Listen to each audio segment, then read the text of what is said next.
স্বাগত জানাচ্ছি বাংলা এভিয়েশনে। আমি চৌধুরী আকবর হোসেন।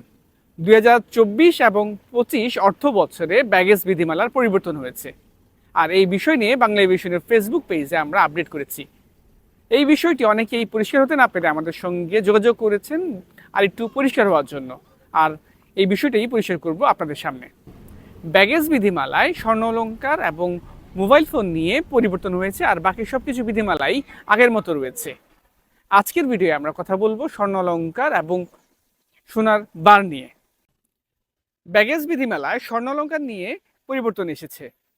আগে একজন মানুষ 100 গ্রাম স্বর্ণালংকার আনতে পারতেন, এখনও 100 গ্রাম স্বর্ণালংকার আনতে পারেন। কিন্তু কি পরিবর্তন হলো তাহলে?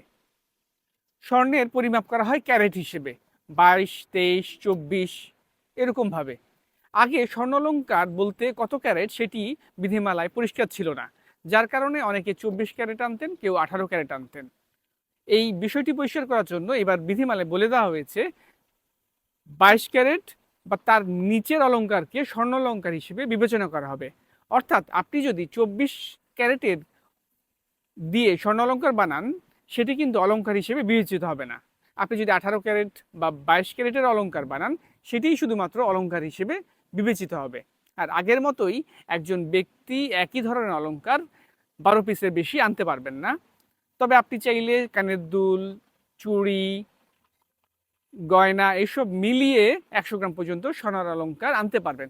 তবে একটি বিষয় আপনাদের পরিষ্কার করা খুবই জরুরি। আপনি আপনার পরনে, অর্থাৎ আপনি পরিধান করে হাতে ব্যবহার করে চুড়ি কিংবা নেকলেস যেভাবেই আনুন না কেন, আপনার সঙ্গে থাকা সকল অলংকারই 100 গ্রামের মধ্যে হতে হবে। অর্থাৎ আপনি প্যাকেটে করে 100 গ্রাম নিয়ে আসলেন, কিন্তু আপনার হাতে হয়তো আরও একটি আংটি আছে, গলায় হয়তো চেন আছে, কানের দুল আছে, সেটিও কিন্তু টোটাল আপনার সঙ্গে থাকা অলংকার হিসেবে গণনা করবে কাস্টমস। এখন কথা বলবো আমরা সোনার বার নিয়ে। 24 ক্যারেটের গোল্ডকেই বার হিসেবে বিবেচনা করে। আসলে মূলত 24 ক্যারেট মানেই হচ্ছে কাঁচা সোনা বা গোল্ড। আপনি 24 ক্যারেটের কয়েন, বিস্কিট, অলংকার যেভাবে আনেন না কেন, সেটিকে গোল্ড অথবা সোনার বার হিসেবে ধরা হয়ে থাকে।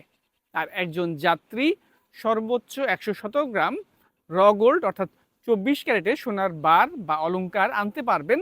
তবে এই জন্য তাকে শুল্ক দিতে হবে 40,000 টাকা। এখন আপনি যদি 117 গ্রামের কম আনেন, তাহলে 117 গ্রামের শুল্ক হার যদি 40,000 হয়, তাহলে যত কম হবে সেভাবেই শুল্ক হার নির্ধারণ করে আপনাকে শুল্ক পরিশোধ করতে হবে। শুল্ক পরিশোধের বিষয়ে আপনাদের একটু সতর্ক করতে চাই। যে কোনো বিমানবন্দরেই রেড চ্যানেল এবং গ্রিন চ্যানেল থাকে। আপনার সঙ্গে যদি শুল্কযোগ্য পণ্য থাকে, আপনি অবশ্যই রেড চ্যানেলে যেয়ে ঘোষণা করবেন আপনার সঙ্গে শুল্কযোগ্য পণ্য আছে।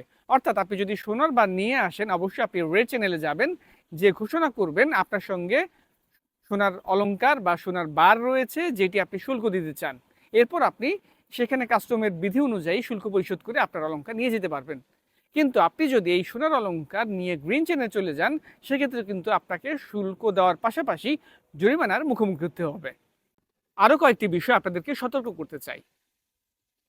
জাতীয় রাজস্ব বোর্ডের ব্যাগেজ বিধিমালা অনুযায়ী 12 বছর কিংবা তার নিচের বাচ্চারা স্বর্ণালংকার কিংবা সোনার বারের সুবিধা পায় না। অর্থাৎ সোনার অলংকার আনলেন, কিন্তু আপনি যদি আপনার 12 বছরের কম বয়সী বাচ্চার কাছেও যদি অলংকার দিয়ে থাকেন, সে কিন্তু এই ব্যাগের সুবিধা পাবে না।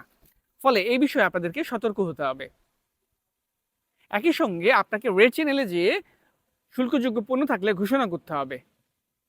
আর সবচেয়ে গুরুত্বপূর্ণ বিষয় হচ্ছে, আপনি যদি সোনার অলংকার, মোবাইল ফোন, অর্থসহ আপনার দামি জিনিসগুলো আপনার হাত ব্যাগে আপনার সঙ্গে রাখবেন। কোনো অবস্থায় আপনার চেক ইন লাগেজে দিবেন না। আর যে কোনো দেশেই প্রবেশের ক্ষেত্রে আপনাকে মাথায় রাখতে হবে সেই দেশের কাস্টম বিধিমালা আপনাকে জানতে হবে।